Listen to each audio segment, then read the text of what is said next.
bonsoir. Je suis très heureux de vous voir si nombreux assister à cette 4e rencontre qui porte un thème particulièrement attractif et qui touche tout un chacun, les médecins, toutes spécialités confondues, nos amis paramédicaux et même des non-médecins. Donc, comme vous le savez, la douleur, c'est un motif très fréquent de consultation. Il peut atteindre jusqu'à 70% des motifs aux urgences. Les traumatismes sont généralement les premières causes, mais aussi les pathologies urologiques et hépatiques qui sont aussi responsables de coliques néphrétiques et des coliques hépatiques.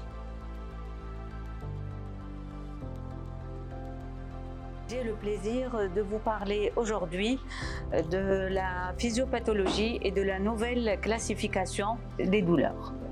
Il faut savoir que les douleurs chroniques constituent 20% de motifs de consultation dans la population générale, avec une prévalence de 11 à 40%.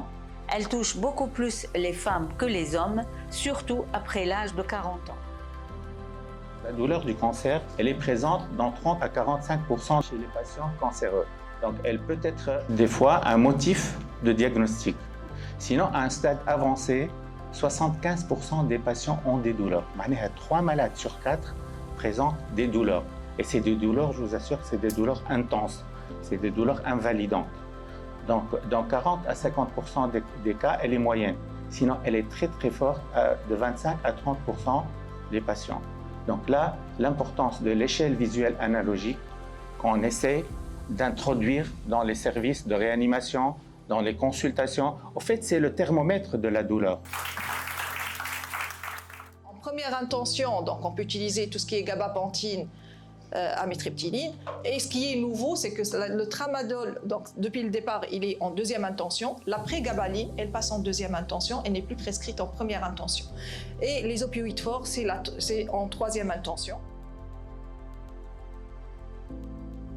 جملة ديما نسمعها من عند المرضى يجي يقولوا لي راهو الكانسير تحملناه بالشيميو بالليزيفي نتاعو باللي دولور لا شيروجي كيف مي حاجه اللي وجعتني برشا واللي تعبتني واللي قهرتني هي الغزره كيفاش يغزرها لي العباد كيفاش تبدلوا معايا كيفاش يتصرفوا معايا بطريقه غريبه.